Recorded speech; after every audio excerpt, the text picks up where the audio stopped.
So if you're new to the channel, for some context, I started motorcycling with a Bullet Electra, and then about 1.5 years ago I bought an Interceptor 650 which I sold recently, and a few days before I took delivery of this brand new Honda CB350 Highness.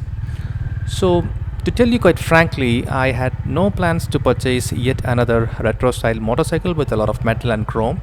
When I decided to sell my Interceptor, the plan was actually to buy a very comfortable adventure tourer which could replace my Interceptor for longer rides. But unfortunately, I couldn't connect or convince myself with any of the existing options in the market, which are below 4 lakhs.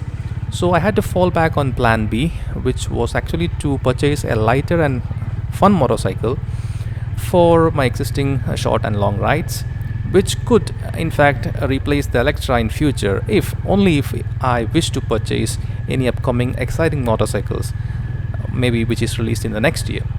So the options before me were a Meteor and CB350, and both are great motorcycles in my opinion. And one of the main reasons I chose in favor of CB, even being an RE fanboy, is that I am not a fan of the cruiser style riding posture on the Meteor.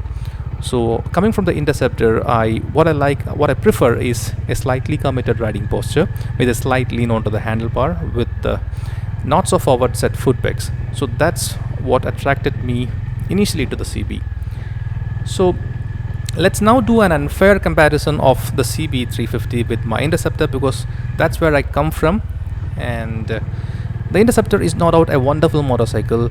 It's a twin cylinder motorcycle, and in that price range, or even a few lakhs above its price, there is no competition for that motorcycle. So personally, there was some reasons why I sold it. I have explained it already in another video. So when I initially started test riding other motorcycles as a replacement for Interceptor, what I didn't like on most of the single cylinder motorcycles is, I really missed the refinement of the twin cylinder engine. So that's the reason why I couldn't make myself like either the ADV 390 or even the 310 GS. There were vibrations for sure. It's very difficult to switch back to a single cylinder as your main motorcycle after riding a twin cylinder, because the refinement has really spoiled you. But I could find that level of comparatively that level of refinement on the CB350 by Honda. So that's one great thing which I don't miss on the CB, which I had on the Interceptor. So the bike also has alloy wheels. So this is actually my first motorcycle which has tubeless tires, and it also comes with nice to have electronics, like it has the clock, it has 2 trip meters, average, the fuel average indicator, and then it also shows the range. So these are all good. It also comes with LED headlamps and turn indicators. So it's also a very light and it's a very light motorcycle compared to the Interceptor. The Interceptor is more than 200 kilos, and the weight has to be handled when you ride. And the CB also has a very light clutch, and also even the throttle is light. Now the clutch, I really like the light clutch, because I'm not a fan of even the moderately hard or the moderate soft clutch on the Interceptor, because personally for me, I used to face a pain on my palm while doing long rides, especially while wearing gloves. So the light clutch of the CB, I really like it. And if we talk about the suspension is better, but not by a big margin. The Interceptor had a stiff front suspension. The rear was okay, but on the CB, it's the rear which is a bit stiff. But then it is still at the factory setting.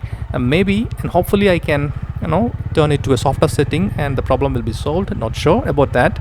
And if you compare the seat also is better, but only by a small margin. If you compare the seat of the Meteor with this one, the Meteor has undoubtedly the best seat. If I give that 100, this would be only between 60 and 70.